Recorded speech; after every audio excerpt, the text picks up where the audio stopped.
இது நதியலை, நான் பொன்வாக்கா. இந்த நிகழ்ச்சிக்கு நிலைப்பாடு அப்படின்னு பேர் வச்சிருக்கோம். வேதாகமத்துல சில பகுதிகள் நம்மால் புரிந்து கொள்ள முடியாத பகுதிகளாக இருக்கின்றன. ஏன்னா நம்ம பிரின்சிபல் ரீடர்ஸ் நாம கிடையாது. இது எந்த காலத்திலேயே யாருக்கோ எழுதப்பட்டது. அதுல இருக்கிற படிப்பினை மட்டும்தான் நமக்கு சொந்தம். அப்ப எந்த காலத்திலேயே யாருக்கோ எழுதப்பட்டதை இந்த காலத்துல இருக்கக்கூடிய நாம புரிஞ்சுக்கிறதுல சில சிக்கல் இருக்கத்தான் செய்கிறது. மனித அறிவு குறைபாடு, அல்லது கால இடைவெளி, அல்லது கலாச்சார இடைவெளி, இப்படி பல காரணங்கள் இருக்கு. அப்போ உலகம் முழுக்க இருக்கக்கூடிய வேதாகம அறிஞர்கள் நல்லா ஆராய்ஞ்சு சில விளக்கங்களை கொடுக்குறாங்க. ஆனா கெட்ட வாய்ப்பாக அந்த விளக்கங்கள் ஒன்றுக்கொன்று முரண்பட்டவையாக இருக்கின்றன. அப்ப நாம எந்த விளக்கத்தை பின்பற்றுவது அப்படிங்கிற ஒரு கேள்வி இருக்குது. அப்போ நாம அந்த விளக்கங்களெல்லாம் ஒரு பக்கம் ஆராய்ஞ்சு நாம ஒரு நிலைப்பாட்டை எடுக்க வேண்டியது இருக்கு. அதனாலதான் இந்த நிகழ்ச்சிக்கு நிலைப்பாடுன்னு பேர் வச்சிருக்கோம். இது ஃபர்ஸ்ட் எபிசோடு. வரக்கூடிய காலங்களில் இது போல சில நெருடலான பகுதிகளை எடுத்து நம்ம ஆராய்ஞ்சு ஒரு நிலைப்பாட்டுக்கு வரும். அவ்வளவுதான். இதுதான் கரெக்ட் அப்படின்னு நானும் சொல்ல போறதில்ல.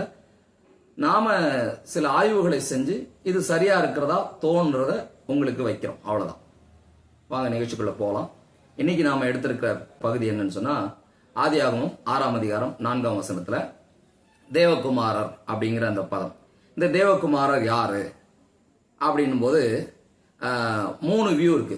3 இல்ல, நிறைய வியூ இருக்கு. குறைந்தபட்சம் 3 வியூ இருக்கு. என்ன வியூனா, 3வது வியூ அந்த தேவகுமாரர்கள் அந்த காலத்துல இருந்த அரசர்கள் அப்படின்னு ஒரு வியூ இருக்கு. 2வது வியூ அந்த தேவகுமாரர்கள் விழுந்து போன தேவ தூதர்கள் அப்படின்னு ஒரு வியூ இருக்கு.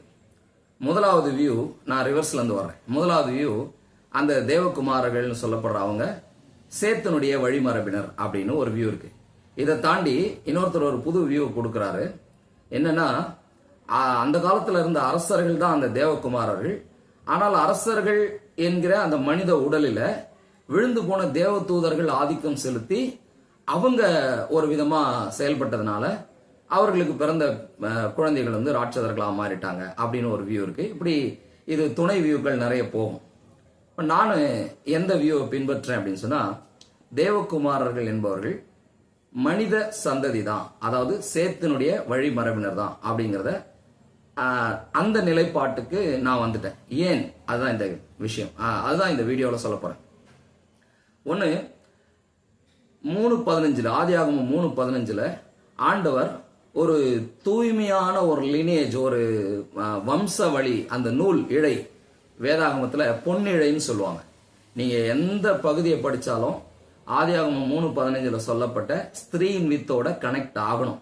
அதுல கனெக்ட் ஆகலைன்னா நம்ம எங்கேயோ மிஸ் பண்றோம்னு அர்த்தம். அது நேர்மறையாகவோ அல்லது எதிர்மறையாகவோ அந்த ஸ்திரீயின் வித்தோட கனெக்ட் ஆகணும். ஏன்னா ஆண்டவருடைய திட்டம் ஸ்திரீயின் வித்தாக ஒருவர் வருவார் என்பதுதான். இப்ப நாம இயேசு கிறிஸ்துவனுடைய சிலுவை மரணத்துக்கு பிந்தைய காலத்துல வாழற நாம அந்த ஸ்திரீயின் வித்தாகிய கிறிஸ்துவின் மூலமாக பெற்றிருக்கிற ரட்சிப்போட நாம தொடர்புடையவர்களா இருக்கிறோம். இன்னும் ரட்சிக்கப்படாதவர்களும் அவரோட தொடர்புடையவர்களா இருக்காங்க. சோ அந்த காலத்துல வரப்போகிற ஸ்திரீயின் வித்தாக பார்த்திருந்தாலும் சரி, இப்ப ஸ்திரீயின் வித்தானவர் வந்து சிலுவை மரணத்தின் மூலமாக ரட்சிப்பை ஏற்படுத்தி வைத்து விட்டு இப்ப மறுபடியும் அவர் நம்மை சேர்த்துக்கொள்ள வரப்போகிறதற்காக காத்திருக்கிற இந்த காலத்திலும் சரி, ஸ்திரீயின் வித்தாகிய கிறிஸ்துவோடு நாம் ஏதோ ஒரு வகையில தொடர்புடையவர்களாக இருக்கிறோம். இதுதான் பைபிளினுடைய டோட்டல் கோர் டாக்டரின். சரி, அப்ப 3:15 ஸ்திரீயின் வித்தை பற்றி ஒரு வாக்குறுதி கொடுக்கப்பட்டிருக்குது. 4ஆம் அதிகாரத்துல காயினுடைய துன்மார்க்கமான வழிமரபினரை பற்றி சொல்லப்பட்டிருக்கு. 4ஆம் அதிகாரம் மெண்டிலேயே சேத் பிறக்கிறத பத்தி சொல்லப்பட்டிருக்கு. அப்ப 5ஆம் அதிகாரம் முழுக்க சேத்தனுடைய ஒழுக்கமான வழிமரபினர், அதாவது 4ஆம் அதிகாரம் காயினுடைய ஒழுங்கினமான வழிமரபினரும், 5ஆம் அதிகாரத்துல சேத்தனுடைய ஒழுக்கமான வழிமரபினரையும் பற்றி வேதம் சொல்லுகிறது. அப்படி சொல்லிட்டு 6ஆம் அதிகாரத்துல இந்த சேத்தனுடைய வழிமரபினரும் காயினுடைய ஒழுங்கினமான வழிமரபினரோடு கலந்து விட்டார்கள். அதனால அவங்களும் இவங்களை போல கொடுமையான மனிதர்களாக மாறி போனார்கள். மனிதனுடைய அக்கிரமம் பூமியிலே பெருகினது. அதனால நான் என்ன செய்யறேன், இவங்களெல்லாம் அழிச்சிறேன்னு சொல்லி மனிதனுடைய பாவத்துக்காகத்தான் ஜலப்பிரளயம் வந்தது. இதான் ஏன் இந்த நிலைப்பாட்டை எடுத்திருக்கிறோம் அப்படிங்கிறதுக்கான காரணம். இங்க சொல்லப்பட்ட பாவம் மனிதனுடைய பாவம். அழிக்கப்பட்டது மனித இனம், உலகம் தான் அழிக்கப்பட்டது.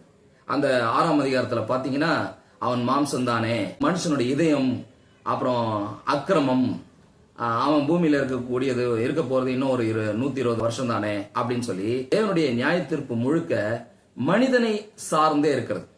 இப்ப தேவகுமாரர்கள் விழுந்து போன தூதர்களாக இருப்பார்களானால், தேவ தூதர்கள் மனுஷ குமாரத்திகளோட சேர்ந்ததுக்காக மனிதனை ஏன் தண்டிக்கணும்? தேவ தூதர்களை தானே தண்டிச்சிருக்கணும். ஆனா இங்க தண்டனை மனிதனுக்கு வருகிறது. எனவே அங்கு சொல்லப்பட்ட பாவம் மனித பாவம்.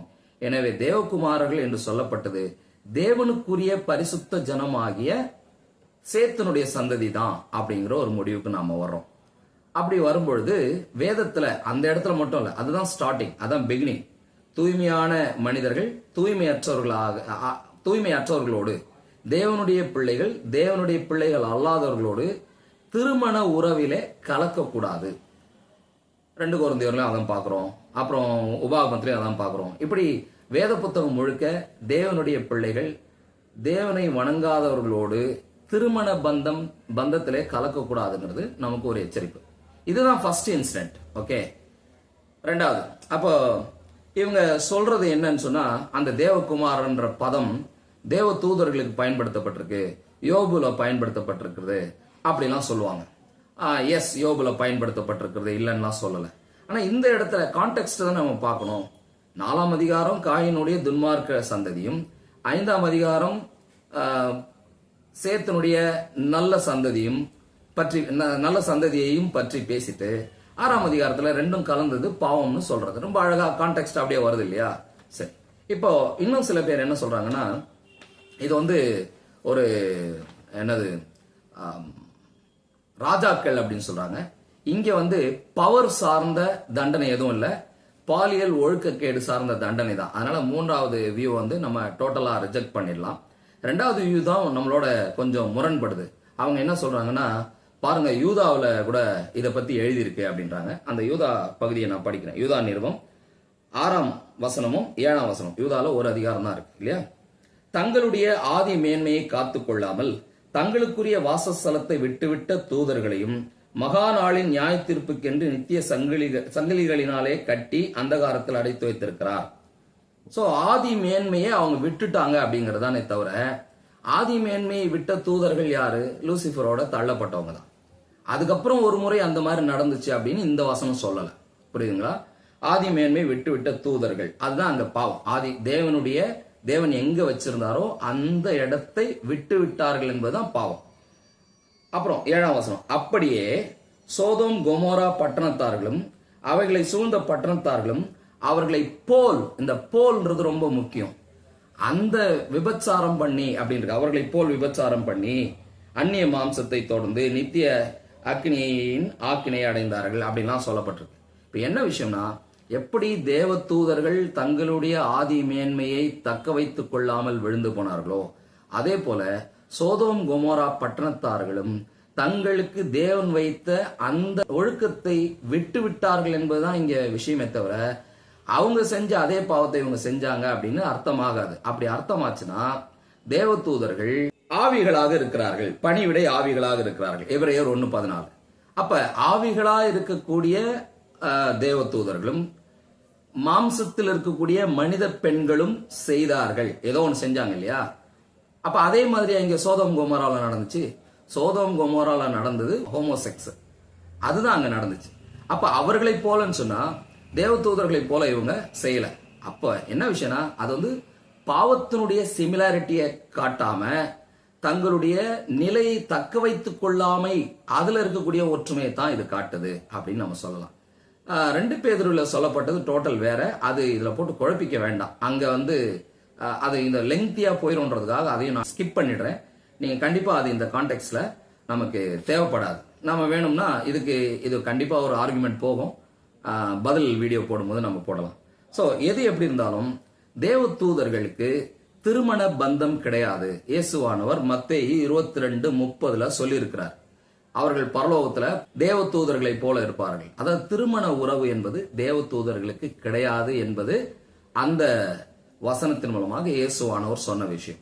இங்க நாம ஆதியாகமம் 6ஆம் அதிகாரத்துல என்ன பார்க்கிறோம் சொன்னா, அவங்க தங்களுக்குள் பெண் கொண்டார்கள் அப்படின்னு பார்க்கிறோம். அது என்ன அர்த்தம்னா they took wives, மனைவிகளை எடுத்துக்கொண்டார்கள். கவனிங்க, விழுந்து போன தேவதூதர்கள் தான் இந்த மாதிரி வந்தாங்கன்னு சொன்னா அவங்க வரும் செக்ஷுவல் இம்மாராலிட்டியில வந்தாங்க அப்படின்னு மட்டும் சொல்லியிருக்கலாம். ஆனா மனைவிகளை எடுத்துக்கொண்டார்கள், மனைவிகளாக பெண்களை தெரிந்து கொண்டார்கள் அப்படின்னா தேவதூதர்கள் என்ன இங்க என்ன குடும்பம் நடத்தினாங்கன்னு சொல்றாங்களா இவங்க? அப்படி இல்லையே. ஆக தேவகுமாரர்னு இங்க சொல்லப்பட்டிருக்கிற மக்கள் சேத்தினுடைய வழிமரபினர் தான். இன்னொரு விஷயத்த வேலிட் பாயிண்ட் ஒன்னு சொல்றேன். தேவகுமாரர் என்பவர்கள் தேவ தூதர்கள் தான் அப்படின்னு சொன்னா அதை ஒரு வாதத்துக்கு எடுத்துக்கிட்டோம் அப்படின்னு சொன்னா இங்க 7ஆம் அதிகாரத்துல ஜலப்பிரளயம் வந்துருது இல்லையா? ஜலப்பிரளயம் வந்த பிறகு எல்லாரும் அழிஞ்சு போறாங்க. ராட்சதர்களாகவே இருந்தாலும் கூட அழிந்து போறாங்க. ஆனா மறுபடியும் எண்ணாகமம் 13ஆம் அதிகாரத்துல அவர்களை பற்றி பார்க்கிறோம். எண்ணாகமம் 13:33 நம்ம பார்க்கும்போது அங்க ராட்சத புத்திரரை பார்த்தோம் அப்படின்ற விஷயம் அங்க சொல்லப்பட்டிருக்கு இல்லையா? நான் அதை வாசிக்கிறேன். அங்கே ராட்சத பிரவியான ஏனாக்கின் குமாரராகிய ராட்சதரையும் கண்டோம் அப்படின்னு சொல்லி. அப்போ ஏற்கனவே அழிஞ்சு போன இந்த தேவ தூதர்களால் வந்த ராட்சதர்கள் இங்கே எப்படி வர்றாங்க? அப்ப மறுபடியும் இந்த மாதிரி ஒரு நிகழ்ச்சி நடந்துச்சா? அப்படி சொல்றதுக்கு பைபிள்ல எந்த ப்ரூஃபும் நம்ம சொல்ல முடியாது. அதனால தேவகுமாரர்கள் என்று இங்கே சொல்லப்படுபவர்கள் சேத்தினுடைய வழிமரபினர் தான் என்ற நிலைப்பாட்டை நாம் எடுக்கிறோம். நிறைய நோட்ஸ் வச்சிருந்தேன், ஆனாலும் வீடியோ லெங்க்தியா போயிடக்கூடாதுன்றதுக்காக ரொம்ப ஷார்ட்டா பண்ணிருக்கோம். ஸோ நம்ம சொல்ல வேண்டிய விஷயம் என்னன்னா, நம்ம சொல்ல வந்த விஷயம் என்ன அப்படின்னு சொன்னா, இயேசு கிறிஸ்துவே சொல்லி இருக்கிறாரு தூதர்களுக்கு திருமண உறவு இல்லை அப்படின்னு சொல்லி. ஸோ தூதர்கள் டுக் வைஸ் அப்படின்னு இருக்கு, மனைவிகளை எடுத்துக்கொண்டார்கள் என்கிற பதம் அவர்கள் தூதர்கள் என்ற கருத்தை மறுக்கிறது. அதுக்கப்புறம் அப்போ ஆதியாகமம் 4ஆம் அதிகாரம் ஒரு வம்சாவளியையும் 5ஆம் அதிகாரம் இன்னொரு வம்சாவளியையும் 6ஆம் அதிகாரம் இந்த 2 வம்சாவளியும் சேருவதையும் குறிப்பிடுகிறது. அதனால ஒழுங்கான வம்சாவளி ஒழுங்கீனமான வம்சாவளியினரோடு சேர்ந்து தேவன் அந்த ஆதியாகமம் 3:15 வாக்குறுதி செய்திருக்கிற அந்த ஸ்திரீயின் வித்து வருவதற்கான வழியை அடைத்து விட்டார்கள் என்பதுதான் கோபம். ஆனாலும் அதுல நோவாவை ஆண்டவர் தேர்ந்தெடுக்கிறார் அப்படிங்கறத நம்ம அறிந்திருக்கிறோம். அது மட்டும் இல்லாமல் இங்க வந்த நியாய தீர்ப்பு, ஜலப்பிரளயம் ஏன் வந்துச்சு? தேவ தூதர்களை அழிக்கிறதுக்கு வந்துச்சா? அது மனிதர்களைத்தான் அழிக்கிறது. ஜலப்பிரளயம் என் ஆவி என்னைக்கும் மனுஷனோடு போராடுவதில்லை, அதாவது மனுஷனுக்குள்ளே எப்பொழுதும் என் ஆவி இருப்பதில்லைன்னு தான் அதுக்கு அர்த்தம். இப்ப என் ஆவி மனுஷனோட போராடாது, மனுஷனை உண்டாக்குனது எனக்கு மனசுக்கு கஷ்டமா இருக்கு, அதனால எல்லாரையும் அழிக்க போறேன். அதான சொன்னாரு. தேவ தூதர்கள் செய்த பாவத்துக்கு மனிதனை ஏன் அழிக்க வேண்டும்? எனவே அங்கே தேவகுமாரர் என்று சொல்லக்கூடியவர்கள் சேத்தின் புத்திரராகிய மனிதர்கள் தான். அவ்வளவுதான். இது இந்த அளவுக்கு போதும் நினைக்கிறேன். இதுல ஏதாவது மறுப்பு இருந்தா தயவு செஞ்சு சொல்லாதீங்க. ஏன்னா நான் முதலே சொல்லிட்டேன், இந்த வியூ நான் பின்பற்றுகிறேன், இதை நான் நம்புகிறேன், இது சரி என்ற நிலைப்பாட்டை எடுத்திருக்கிறேன். என்னுடைய ஆர்குமெண்ட்ல எதனா தப்பு இருந்தா நீங்க கமெண்ட்ல போடலாம். மற்றபடி இது இதுவரைக்கும் உலகம் முழுவதும் உள்ள இறையியல் அறிஞர்களாலே தீர்க்கப்படாத ஒரு விவாதம். தேவகுமாரர் என்பவர்கள் சேத்தின் சந்ததியினர் என்று சொல்லக்கூடிய ஒரு வியூ, அதைத்தான் நான் நம்புறேன். விழுந்து போன தேவ தூதர்கள் என்பது இன்னொரு வியூ. அப்புறம் அந்த காலத்துல இருந்த வல்லமையான அரசர்கள், அந்த நெவிலியும் சொன்னாங்க இல்லையா, நெவிலியும் அப்படின்னு சொன்னா விழுதல் அல்லது பாய்தல்னு அர்த்தம். அது ராட்சதர்களுக்கு மட்டும்தான் குறிக்க முடியும் அப்படிங்கறதும் கிடையாது. ஏன்னா அதையும் சொல்ல வேண்டியிருக்கு. அந்த ஒரு வார்த்தை தான் எல்லாருக்குமே நெருடலா இருக்கு. அது ஒன்றும் ராட்சதர்களை மட்டுமே குறிக்க பயன்படுத்துவதில்லை, அது விழுகிற அல்லது பாய்கிற என்று பொருள். ஆகையினால அவர்களுடைய மற்ற இனத்தின் மீது பாய்ந்தார்கள் என்றும் எடுத்துக்கொள்ளலாம், அல்லது அவங்க விழுந்து போயிட்டாங்க ஃபாலன் ஒன் அப்படின்னும் எடுத்துக்கலாம். அதனால அது விழுந்து போன தூதர்கள்னு சொல்றதுக்கு அந்த நெவிலின்ற வார்த்தை ஒன்றும் வலுவான வாதம் கிடையாது. ஸோ மூணாவதா நம்ம சொன்னோம் அரசர்கள்னு சொல்றாங்க. அந்த அரசர்கள் அப்படிங்கிறது இங்க அதிகார போட்டி கிடையாது, பாலியல் ஒழுக்கக்கேடு தான் இங்க பாவம். அதனால அதிகாரத்துக்காக ஆண்டவர் அவர்களை தண்டிக்கவில்லை.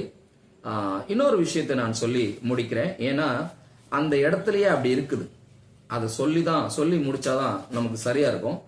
ஆதியாகமம் 6ஆம் அதிகாரம் 4ஆம் வசனத்துல அந்நாட்களில் ராட்சதர் பூமியிலே இருந்தார்கள், பின்பு இருந்தாங்க, ஏற்கனவே ராட்சதர்கள் இருந்தாங்க, பின்பு தேவகுமாரர் மனுஷகுமாரத்திகளோட கூடுகிறதுனால் இவர்கள் அவர்களுக்கு பிள்ளைகளை பெற்றபோது இவர்களும் பூர்வத்தில் பேர் பெற்ற மனுஷராகிய பலவான்கள் ஆனார்கள். சோ காயினுடைய சந்ததி ஏற்கனவே ஒரு முரட்டு சந்ததியா வந்து அவங்க ஒரு முரட்டாட்டம் உள்ள சந்ததியா இருக்கும்போது இவங்க ஒழுக்கமா இருந்த இவங்களும் போய் அவங்களோட கலந்துட்டதுனால அவங்கள போல இவங்களும் முரட்டாட்டம் உள்ள சந்ததியாக மாறி போனார்கள் என்பதுதான் இதன் பொருளை தவிர ஏதோ ஒரு பெரிய தெய்வீக ஆவி கொண்ட ஒரு உடலும் மனுஷ சதை கொண்ட ஒரு உடலும் பால் உறவில இணைந்து ஒரு வித்தியாசமான ஒரு பிறவி வந்துருச்சு அப்படிங்கிறது கண்டிப்பா இதனுடைய அர்த்தம் இல்லை.